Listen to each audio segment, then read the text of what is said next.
Hello everyone, যে ক্লিপটা আগের দেখলে সেটা হলো আগের দিন রাত্রিরে ব্লগ শেষ করার পরে ওইটা করেছিলাম। এইটা হলো শনিবারে সকালে, সারাদিন বৃষ্টি চলেছে। আজ বাড়িতে শাশুড়ি মানে, তাই আমাকে রান্না করতে হবে, তাই ভেবেছি একটুখানি খিচুড়ি করে নেবো বর্ষার মতন দিন।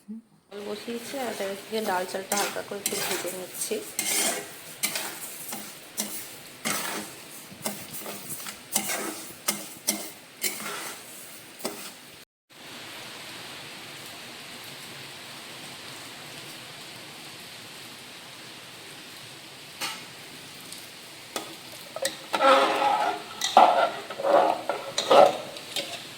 এখানে টমেটো কেটে রেখেছি, চাটনি বানাবো। আর এখানে সব সবজি কাটা আছে, তরকারি হবে।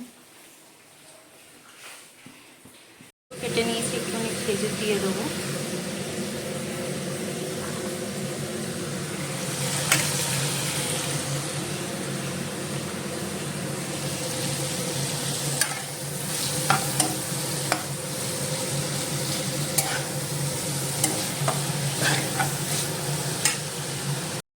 এখানে একটুখানি হলুদ আর নুন দিয়ে দিয়েছি অল্প নরম হওয়ার জন্য টমেটোগুলো। এটা চাটনির জন্য করছি, নাহলে টমেটো কচকচ করলে ভালো লাগে না, একটু স্মুথ থাকবে ভালো লাগে। হতেই এসছে, ফোড়ন দেবো, ওর জন্য তেলটা গরম করে নিয়েছি। এখানের মধ্যে সব কিছু দিয়ে আদা বাটা, তারপর লঙ্কা জিরে সব কিছু দিয়ে দিয়ে দেবো খিচুড়ির মধ্যে।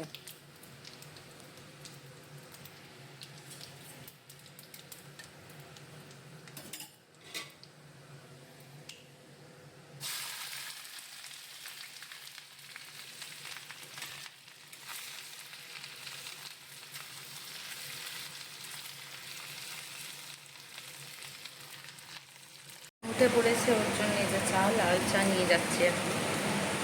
এখানে আমার চাটনি অলমোস্ট হয়ে এসছে, আর একটুখানি গাঢ় গাঢ় হলে পরে তখন আমি নামিয়ে দেবো এটা। খিচুড়ি অলমোস্ট দেখো কি হয়েছে। Good morning, good morning, good morning. আমার রান্না অলমোস্ট হয়ে গেছে, শুধু তরকারিটা বানালে হয়ে যাবে। আর এই যে রুটি বানাবো এখন আমি, শানু ননু সবাই রুটি খাবো। আর বৃষ্টির তো কমার নাম গন্ধ না, সঙ্গে ভালোই ঝোড়ো হাওয়াও দিচ্ছে। শানুর ব্রেকফাস্ট রেডি, এটা দিয়ে আসি ওকে গিয়ে।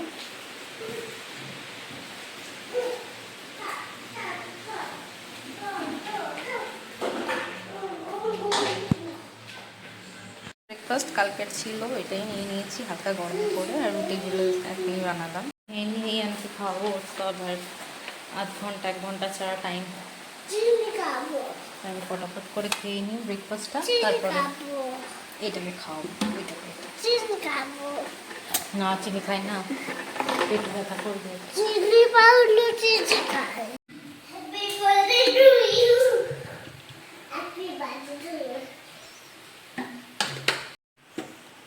আলুগুলো ঢেলে দেবো, 2 দিন আগে কাটা তো, কিন্তু কালো হয়ে গেছে আলুগুলো।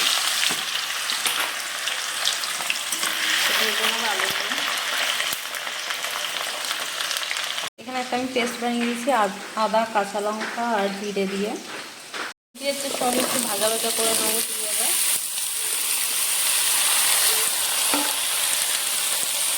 নো পড়ে যাবে।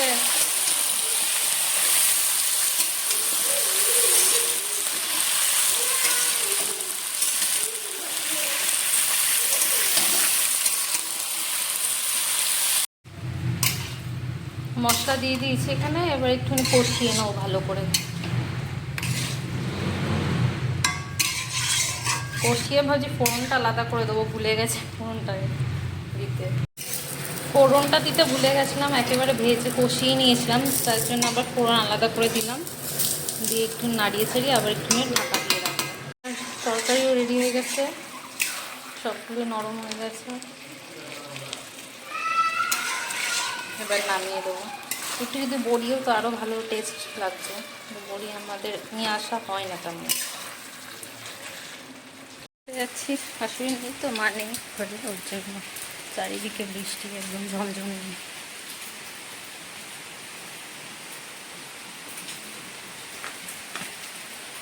মন্দিরে আজ ফুল তুলতে পারিনি, সারাদিন বৃষ্টি। মাকে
চারিদিক জলে ডুবে গেছে,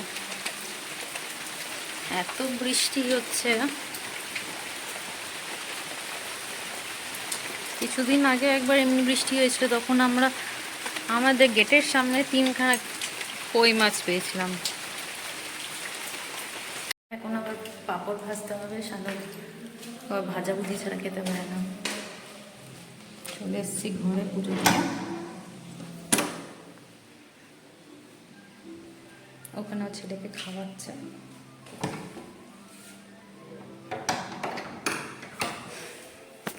ওই ফাঁকে আমি পাঁপড়টা ভেজে নিই।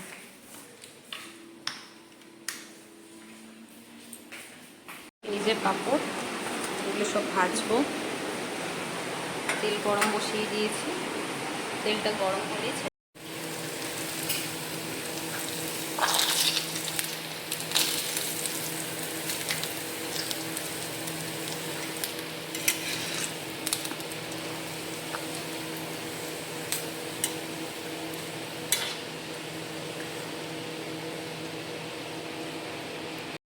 খাওয়া হয়ে গেছে, আমরা বেড়ে নিয়েছি থালায়, দেখতেই পাচ্ছ সাজিয়ে নিয়েছি।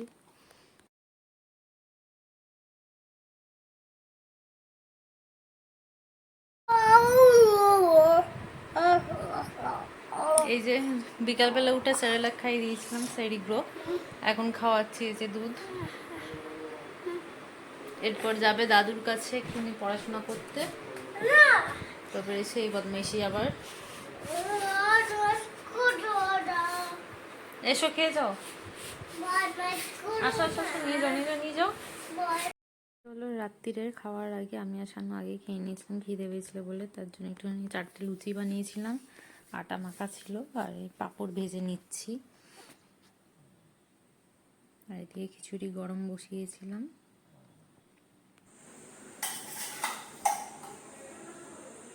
একটুখানি পায়েস হয়ে গেলে পুরো প্রসাদের মতনই লাগবে ভোগ। হ্যালো এভরিওয়ান, এই যে ইয়ানকে খাওয়াচ্ছি, ইয়ানের খিচুড়ি দৌড়ি দৌড়িয়ে খাওয়াতে হচ্ছে। আমাদের অলরেডি খাওয়া হয়ে গেছে, এমনি পালাচ্ছে, ওর পেছনে আমাকেও পালাতে হচ্ছে। তো আজকের জন্য এখানেই ব্লগটা শেষ করলাম, আবার কালকে দেখা হবে। ভালো থেকো, সুস্থ থেকো।